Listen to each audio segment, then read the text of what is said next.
There's a question that I ask myself very, very often and multiple times in a day, probably. And this question has proved to be helpful for me, my coaches, my participants in my training in many ways, right? The question is for the sake of what result?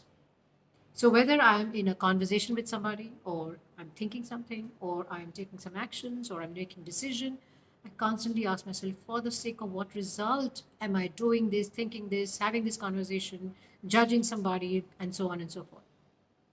And just by asking myself that question, the answers help me to remind myself about what is the result that I want to go for, and is this doing this or thinking this way taking me to that result, and it helps me focus on what am I paying attention to in that moment.